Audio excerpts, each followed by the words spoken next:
Mesdames, Messieurs, bonjour. Entre la Terre et le Soleil, qui semble avoir décidé de faire honnêtement son métier, à tel point d'ailleurs qu'il y a risque d'orage, ça et là en France dans la soirée, entre la Terre et le Soleil tourne donc toujours tout seul, Salyut, l'engin soviétique. Tout seul, et l'on se demande de plus en plus sérieusement ce matin si les techniciens soviétiques n'ont pas quelques ennuis, soit avec les fusées qui devaient rejoindre Salyut, soit avec Salyut lui-même. On n'a aucun renseignement, attendons.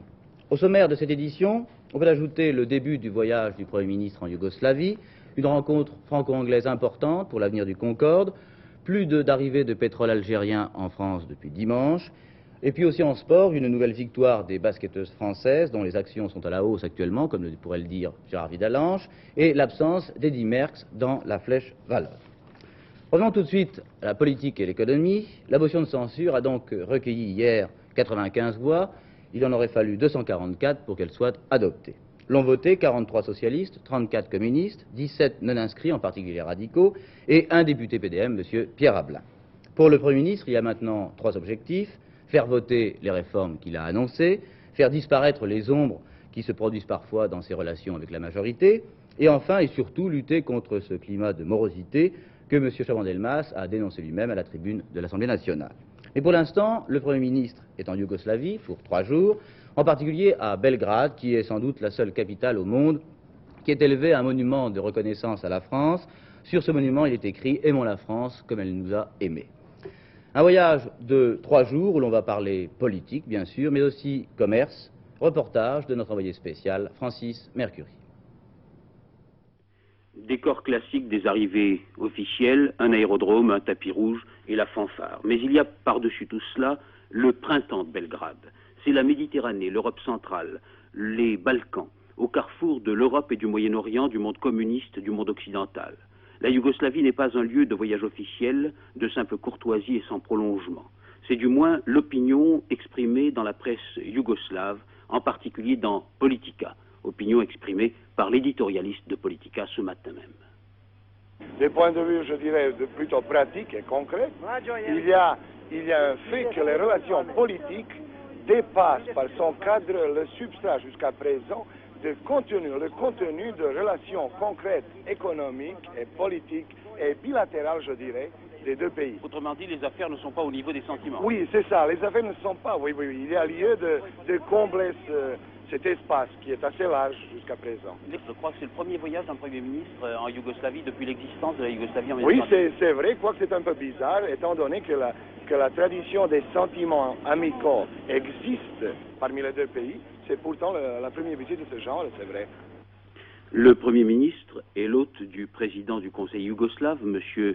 Ribicic, qui est venu l'accueillir avec, bien entendu, l'ambassadeur de France à Belgrade, M. Sebiu. Dès son arrivée, M. Chaban-Delmas a rappelé qu'il rend une visite faite par le président du Conseil yougoslave en France, voici un peu plus d'1 an, et puis il a défini les autres raisons de sa visite en Yougoslavie.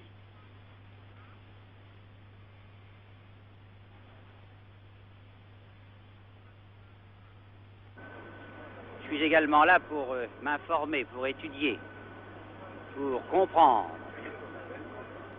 un régime politique, économique, social, différent du nôtre, mais qui présente des institutions pour nous complexes, mais certainement fort intéressantes. Je pense par exemple à l'autogestion, système original. Je pense aussi à la mise en place de votre Constitution, qui est en train de se faire. Et aussi, enfin, pour développer les échanges. Car s'il est vrai que beaucoup de choses nous rapprochent sur le plan de la politique internationale, il est également vrai que beaucoup reste à faire sur tous les plans culturels et économiques pour que nos échanges se développe. Continuons avec le bloc-notes de l'actualité française. Nouvelle réunion aujourd'hui entre syndicats et direction de la métallurgie. Au programme, la réduction hebdomadaire de la durée du travail. Les chiffres, justement, du marché du travail pour le mois dernier, vous le voyez, c'est une situation stable avec une légère augmentation des offres d'emploi. Il y a donc toujours inadaptation d'un certain nombre de chômeurs aux emplois proposés. C'est le problème de la formation professionnelle sur laquelle le gouvernement a décidé un plan de réforme ces jours-ci et dont le Premier ministre a parlé au cours de sa déclaration devant l'Assemblée. Déclaration qui a d'ailleurs fait l'objet des premières interventions de la réunion du comité central du Parti communiste réuni à Levallois, n'est-ce pas Hervé Chevalier? Oui, au départ, ce devait être un comité central de routine puisque l'on devait parler du bilan des élections municipales et puis aussi des tâches du Parti communiste. Et finalement, on a beaucoup parlé de ce discours prononcé par M. Jacques Chaban-Delmas à l'Assemblée nationale. Mercredi dernier, vous vous en souvenez, M. Chaban-Delmas s'était adressé aux députés et il avait reproché au Parti communiste de mener un double jeu et un jeu dangereux. Eh bien, aujourd'hui, M. Marchais n'a pas manqué de lui renvoyer la balle devant le comité central en disant « le seul double jeu, c'est celui du pouvoir ». Selon Georges Marchais, M. Chaban-Delmas, qui a donné devant l'Assemblée nationale le ton d'une relance et d'une campagne anticommuniste, rêve de mettre au pas le pays et d'aggraver sa politique autoritaire et répressive. Pour le reste, M. Plissonnier, secrétaire du bureau politique du parti, a parlé des accords des partis de gauche lors des dernières élections municipales et à cette occasion, il a qualifié le PSU de principal support des groupes gauchistes. Enfin, une décision du comité central. Le comité central et le Parti communiste va poursuivre sa série de débats assemblés un peu partout en France. À noter encore une indication donnée par un sondage de l'IFOP publié par notre confrère François aujourd'hui. La question était: êtes-vous volontaire pour participer à l'expérience paiement mensuel de l'impôt? 58% des salariés répondent oui, 29% répondent non et 13% n'ont pas d'opinion. Journée importante pour le Concorde, je vous l'ai dit tout à l'heure, c'est en fait l'heure de la décision. Monsieur Jean Chamand, le ministre français des Transports, rencontre à Londres son homologue britannique aujourd'hui. Un dossier de 400 pages sur leur table qui est en fait le bilan des essais des Concorde. 6 avions sont en cours de construction actuellement. Aujourd'hui, on doit donner le feu vert pour la construction de la deuxième pré-série. Mais la rentabilité du Concorde n'a pas que des partisans, vous le savez. Les syndicats des ouvriers de l'aéronautique française se concertent. Ainsi, Jean Lefebvre, à Londres, a rencontré les représentants des cadres et des représentants de forces ouvrières qui sont allés prendre contact avec les syndicats de l'aéronautique britannique. L'objet de notre mission était une fois de plus de démontrer et de prouver au peuple anglais et français que le Concorde est une réussite technique impeccable et que, dans cet espoir, nous espérons convaincre les gouvernements français et anglais de forcer, d'obliger les compagnies à passer les commandes fermes au plus tôt. Quels sont les arguments essentiels que vous avez exposés ici? Eh bien, les arguments essentiels sont d'abord que cette réussite n'est plus contestée à l'heure actuelle et que face au Tupolev, il serait dommage que cette réussite franco-britannique ne voit pas le jour et qu'en plus, étant donné l'arrêt momentané du SST, les marchés qui s'ouvrent aux franco-britanniques sont suffisamment importants pour justifier des espoirs. Nous sommes allés à Bristol où nous avons rencontré les représentants des organisations syndicales anglaises. Nous avons constaté une communion d'idées avec nous. Nous avons également rencontré les responsables des entreprises. Là également, nous avons rencontré une communion d'idées. C'est-à-dire que nous sommes tous d'accord pour la continuation de Concorde. L'arrivée du pétrole algérien en France depuis 3 jours est réduite de 90%. Seul reste le pétrole acheminé par la SN Repal. Mais les discussions viennent de reprendre entre les compagnies pétrolières françaises et l'Algérie. Gérard Vidalanche, est-ce que ces deux faits préoccupent la Corbeille? Quelles sont les tendances de la séance aujourd'hui? Pas encore très bonne aujourd'hui. Le marché est amer, il reste tout de même stoïque en ce sens qu'il n'y a pas d'écart de baisse, des écarts trop brutaux, mais malgré tout l'ambiance est tout de même encore triste aujourd'hui à la Bourse de Paris. Quelques valeurs se détachent, mais dans l'ensemble, vraiment, la tendance est à la baisse. On reparle bien sûr du pétrole. M. Chaban-Delmas a bien dit que l'indemnisation ne doit pas se traduire par une spoliation, et pour les compagnies pétrolières, cette déclaration, bien entendu, a été très bien accueillie. Il y a également, si vous voulez, derrière ces négociations, un recours possible, et ce serait un recours ultime vis-à-vis des cours de justice internationales pour régler le différend. Quoi qu'il en soit, il semble que d'heure en heure, la situation se tende quelque peu. Il faut tout de même souligner que actuellement le code pétrolier, le nouveau code pétrolier de l'Algérie a été mis en application. Il a paru au journal officiel d'Alger hier. Il y a donc évidemment une période d'adaptation, des grincements de part et d'autre, et il faut que cette phase un petit peu de transition soit dépassée pour que finalement on sache exactement si le gouvernement algérien va accepter un compromis avec les compagnies pétrolières françaises. Donc tendance à la baisse sur les valeurs françaises encore aujourd'hui à la Bourse de Paris. Rendez-vous tout à l'heure pour les cotations définitives. Maintenant, un fait divers dont certaines circonstances sortent un peu de l'ordinaire. Cela s'est passé hier soir dans une banque de Cholet. Une fois de plus, deux gangsters ont voulu échanger deux otages contre une rançon et leur propre liberté. Finalement, après 4 heures de discussion, les deux gangsters se sont rendus et les otages ont été remis en liberté. Ce qui apparaît comme un élément nouveau, c'est l'attitude de quelques 2000 habitants de Cholet, une attitude si menaçante qu'elle a été pour beaucoup dans la décision de reddition prise par les gangsters. Commentaire de Claude Carré.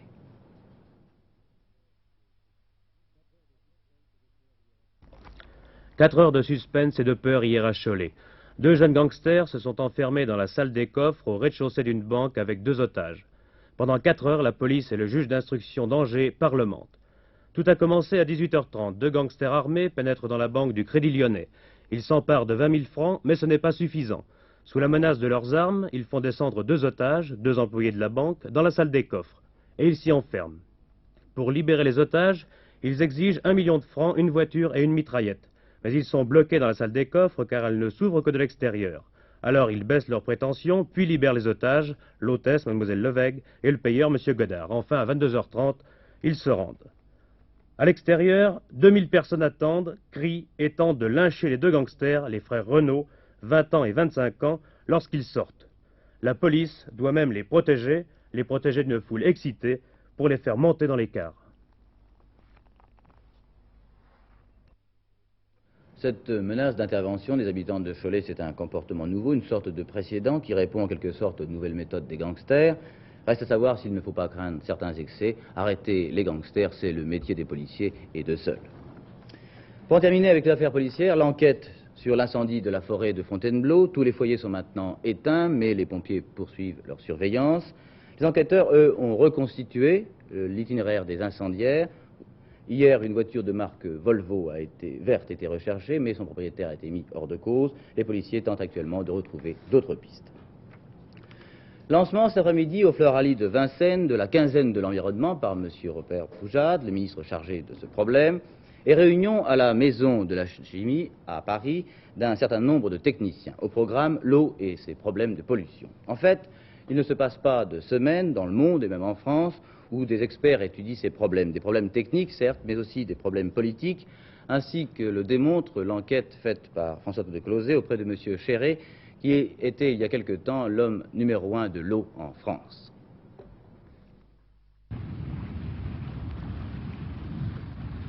Vous avez ici toute l'eau qui vient du quartier Saint-Germain, du quartier du boulevard Saint-Michel. Vous avez pu voir toutes les saletés qu'il y a dedans, dans la grille par exemple, les grosses matières. Il arrive ici tout ce qui vient d'avoir lavé le linge, d'avoir lavé la vaisselle de tous les logements, ce qui vient des garages. Si on se retourne maintenant, on voit ici des matières qui décantent et effectivement on se pose la question, est-ce qu'avec les techniques modernes, vous pouvez rendre cette eau potable? Ça paraît incroyable. Ça paraît incroyable, mais c'est bien vrai. Au fond, il y a ici beaucoup de saleté, mais par toute une série de processus. D'abord en faisant décanter, ensuite y mettant de l'oxygène, ensuite même en finissant avec un certain nombre de produits chimiques.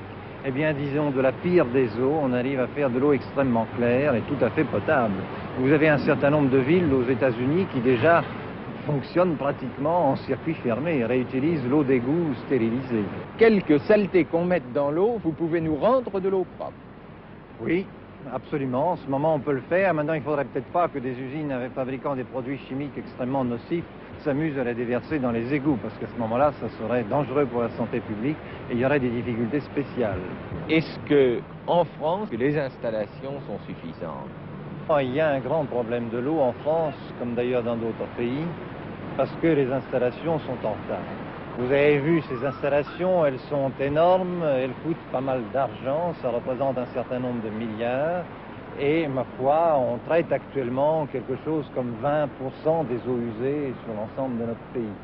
Alors vous vous rendez compte qu'il y a encore pas mal de pollution, sinon énormément de pollution dans beaucoup des rivières françaises. Faire les adductions pour amener 1000 litres d'eau jusqu'à l'utilisateur, cela coûte 1 franc.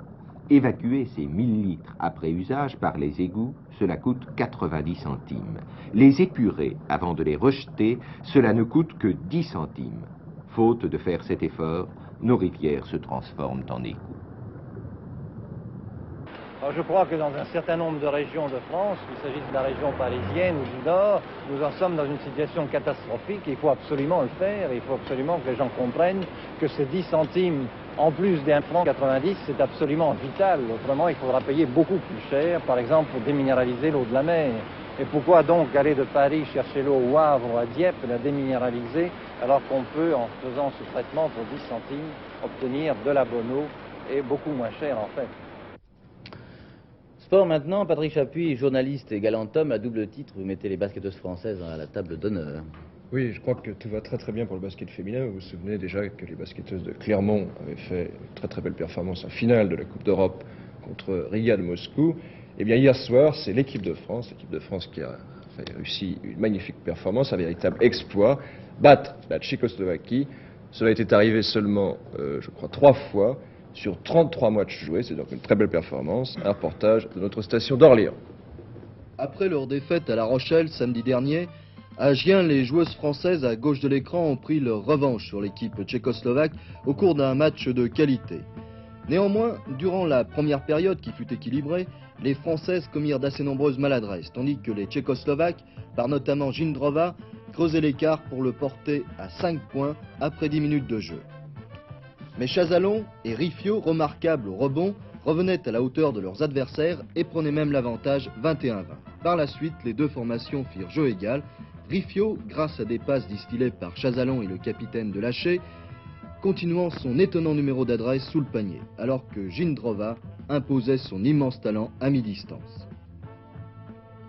À la mi-temps, la France mène à la marque 33-32.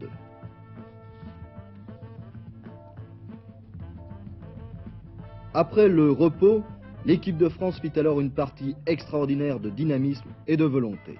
Chazalon avait retrouvé son adresse, Colette Passemard lançait parfaitement ses coéquipières. À la 30e minute, les Françaises avaient 12 points d'avance. Les Tchécoslovaques parvenaient alors à revenir quelque peu, mais leurs adversaires, sûrs en calmant le jeu, conservaient une avance substantielle. À Gien, les Françaises prenaient donc leur revanche sur la Tchécoslovaquie par 65-56.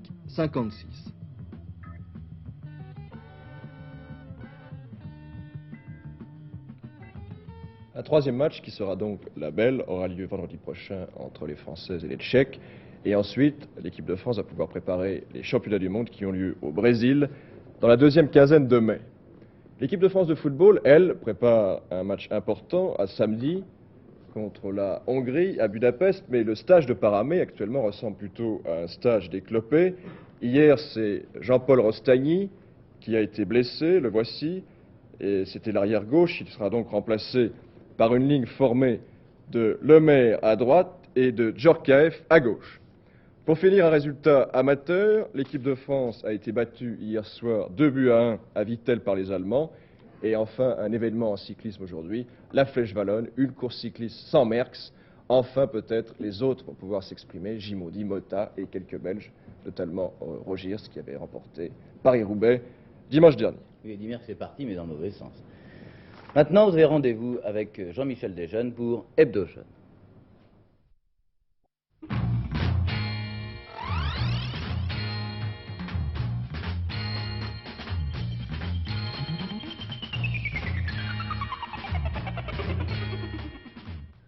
Je vous propose deux sujets de réflexion bien différents aujourd'hui pour cet hebdo jeune. Il s'agit d'abord d'un sujet politique, nous parlerons de l'Irlande. Il s'agit aussi d'un sujet, disons, très vie quotidienne. Et là, nous aborderons le grave problème, mais ne nous prenons pas trop au sérieux, des chevelous.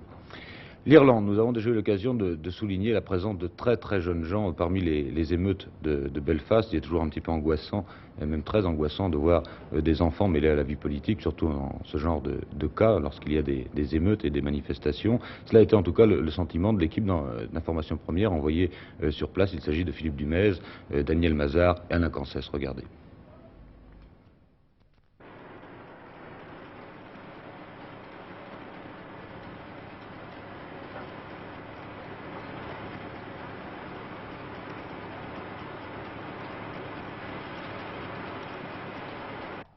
Les petits-enfants d'Irlande. Ils sont nés catholiques ou protestants, ils vivent dans des quartiers séparés, ils vont dans des écoles différentes, dès l'enfance, ils apprennent taille. Les terrains de jeu favoris, ce sont ces no man's land de maisons détruites, vestiges des dernières émeutes en frontière des quartiers catholiques et protestants. Un étrange paradis aux lueurs d'incendie et à l'odeur de gaz lacrymogène.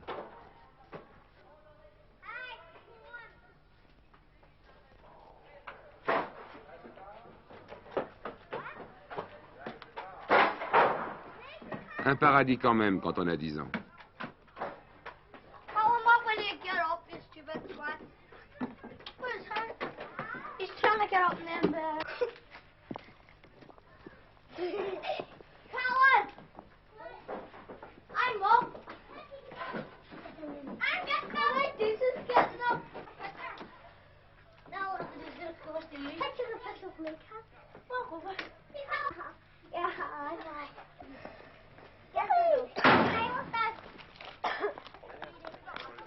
Pour compagnons de jeu, des soldats anglais de 20 ans qui pourraient être des frères aînés.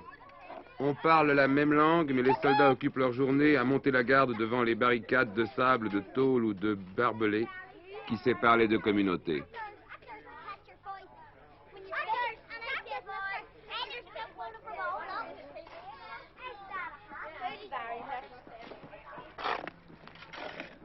Des frères aînés gentils, tolérants, compréhensifs.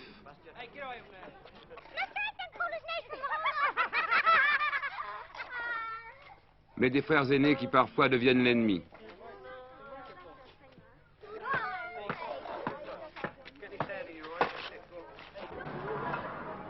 Les petits-enfants d'Irlande sont au premier rang des émeutes.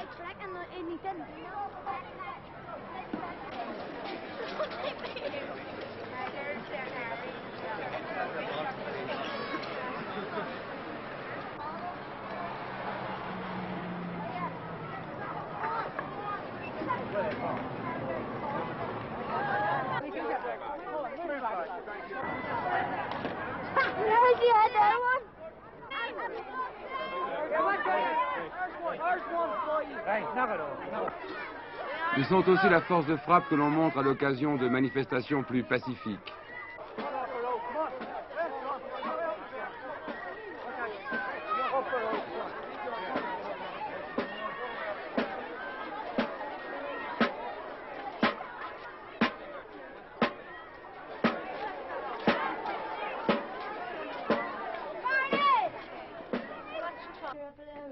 À quelques centaines de kilomètres de Paris, les petits-enfants d'Irlande ont une étrange façon de jouer aux gendarmes et aux voleurs.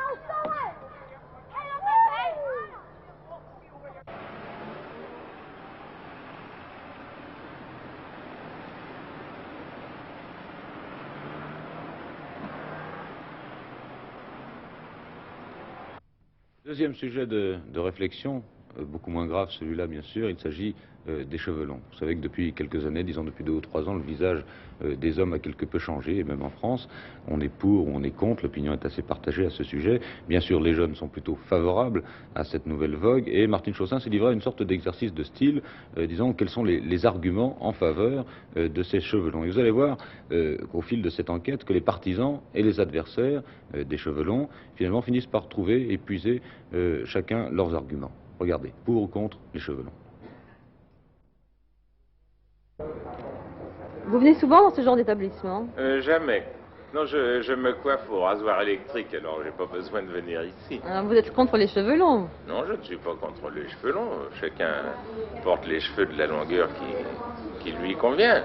Et je suis même assez bien pour les cheveux longs dans la mesure où ça scandalise le bourgeois. Et le crâne lisse de l'humoriste Léo Campion est bien là pour illustrer son propos. Mais déplaire aux bourgeois n'est certes pas la seule raison qui fasse pousser les cheveux de nos contemporains masculins. Il y en a bien d'autres à cette abondance capillaire. Elle varie selon l'âge, le milieu social ou bien encore la profession. De Bertrand Russell à Edmond Rostand, en passant par Einstein, une tête bien pleine est aussi une tête bien faite. C'est aussi une question de mode. Et aujourd'hui, comme hier, il faut savoir souffrir pour être beau. Je crois que la coiffure est finalement la seule chose qui permet aux gens, en général d'abord, de se donner un visage, de se faire une gueule, si vous voulez, d'avoir une personnalité comme ils le désirent et de pouvoir en changer immédiatement. Est-ce que ça signifie quelque chose malgré tout, les hommes et les cheveux longs? Est-ce qu'il y a des exemples? À mon avis, ça voulait dire quelque chose une seule fois dans l'histoire, c'est-à-dire au temps des Mérovingiens, parce que pendant la dynastie mérovingienne, le signe de la puissance était les cheveux longs. Alors, les chefs, n'est-ce pas, les rois et les chefs portaient les cheveux longs. L'homme de la rue, si on peut parler d'homme de la rue pour les Mérovingiens, lui avait les cheveux courts, mais les chefs avaient les cheveux longs. Ce qui fait que couper les cheveux d'un chef mérovingien, c'était le réduire, n'est-ce pas, être un homme banal. La musique a changé, la peinture change. Pourquoi voulez-vous que la mode vestimentaire, d'ailleurs, a fait un bond considérable? Jamais les hommes, autrefois, ne se seraient habillés comme ils sont habillés aujourd'hui. Donc, il fallait que la tête change. Nous devions faire une révolution en laissant plus de cheveux sur la tête des hommes pour redonner une proportion comme les avaient, par exemple, les statues grecques. Ils étaient, dans cette antiquité qui m'est chère, le privilège des enfants. Voilà, Geta, le frère de Caracalla, sous la forme de cette tête colossale, qui est d'ailleurs la seule que l'on possède de lui. Et il y avait donc les cheveux longs pour les enfants et pour les dieux. Quel privilège, n'est-ce pas, à notre époque, pour les enfants, pour les jeunes gens et même pour les hommes qui ont ce courage d'oser avoir des cheveux longs. Je pense à ces vers ravissants d'André Chénier sur Apollon et Bacchus, et qui dit « Sous le tranchant du fer, vos chevelures blondes n'ont jamais vu tomber leurs tresses vagabondes. » Eh bien, à notre époque, on faisait tomber ces tresses vagabondes dans les casernes et même dans les collèges d'autrefois, sous prétexte qu'il y avait des maladies pédiculaires, vous savez, ces petits insectes qui voltigeaient dans les cheveux. Mais je crois vraiment que nous sommes à une époque où on peut supposer que les gens qui ont des cheveux longs les lavent. Je me suis présenté une fois dans un supermarché. Le type qui était préposé à l'embauche m'a refusé du fait qu'il trouvait sale de présenter à ses clients un type qui a les cheveux longs comme vendeur. Vraiment, je me dis souvent, dis-moi quels cheveux tu portes et je te dirai qui tu es. Car vraiment, ne pas se rendre compte de ce qu'on peut faire et même de ce qu'on doit faire pour embellir un peu sa physionomie, pour ne pas craindre de braver même le ridicule, car il peut y en avoir dans certains milieux, arborer des cheveux longs.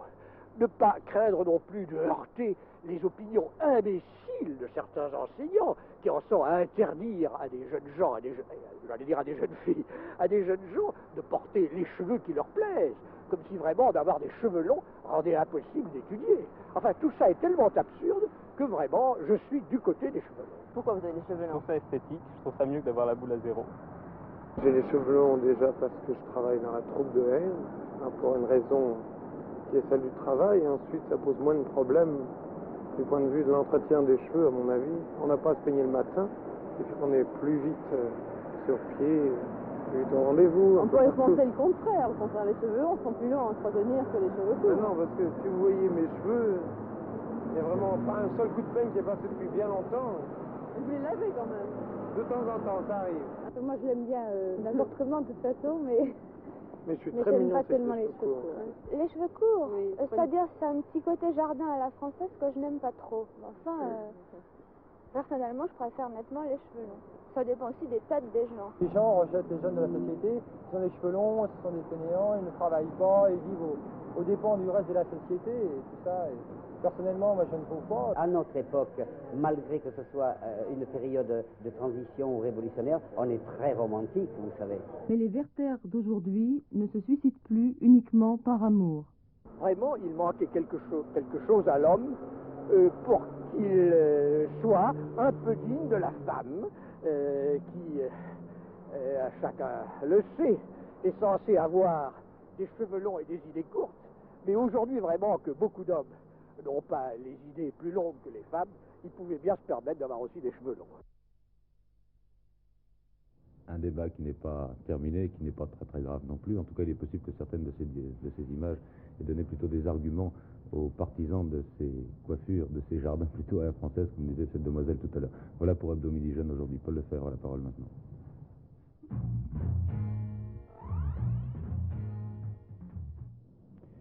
Cotation définitive à la Bourse de Paris. Jarvis Dalanche, à part les dossiers algériens, il y a d'autres problèmes pétroliers, la découverte de gisements en mer du Nord et aussi au large de l'Espagne. On en parle à la Corbeille, je crois. Oui, les pétroliers ne chôment pas. S'il y a des difficultés d'un côté de la Méditerranée, par exemple au large des côtes espagnoles, il y a un gisement de pétrole qui a été évalué à 10-20 millions de tonnes par le ministre de l'Industrie espagnol et qui va être mis en exploitation prochainement. Et si les nouveaux forages sont également productifs, on s'attend à une production de 2 à 3 millions de tonnes par an. C'est un petit début, mais cela montre que tout de même ces découvertes sont prometteuses. Et puis alors surtout, en mer du Nord, la Royal Dutch a monté aujourd'hui, la Shell Transport avait monté hier, a continué sur sa lancée aujourd'hui. Eh bien, les découvertes de pétrole au large des côtes écossaises également confirment l'importance des premiers indices. Un deuxième forage a été productif et là on parle vraiment de gisements beaucoup plus considérables. Ce sont des prouesses techniques vraiment pour les pétroliers en mer du Nord parce qu'il faut signaler que ces puits sont à 200 et même 250 km des côtes. Les valeurs françaises en baisse, comme je vous le disais, c'est une déception. Bien que les dividendes, ce qui représente tout de même les salaires des épargnants, des actionnaires, soient majorés dans l'ensemble. Aujourd'hui, par exemple, toujours dans le pétrole, les pétroles BP annoncent un dividende de 2,50 francs, maintenu mais sur un capital accru de 50%, ce qui est tout de même une belle performance. Il y a en dehors, bien sûr, des bénéfices en augmentation, il y a toujours des sociétés qui rencontrent des difficultés. Par exemple, dans le secteur des grands magasins parisiens, les nouvelles galeries annoncent aujourd'hui une baisse très sensible de ces résultats et ceci prolonge en quelque sorte les résultats également déficitaires des Galeries Lafayette et la baisse des profits par exemple du Printemps ou du BHV. Donc difficulté du côté des grands magasins parisiens.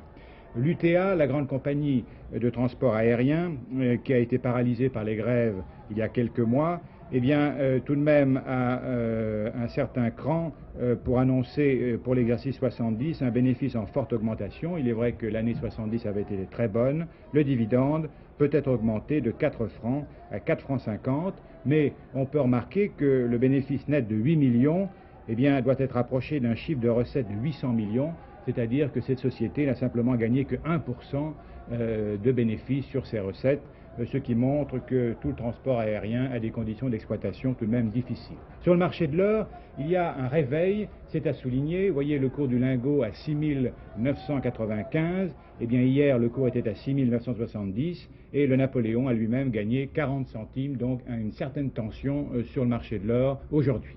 À vous les studios.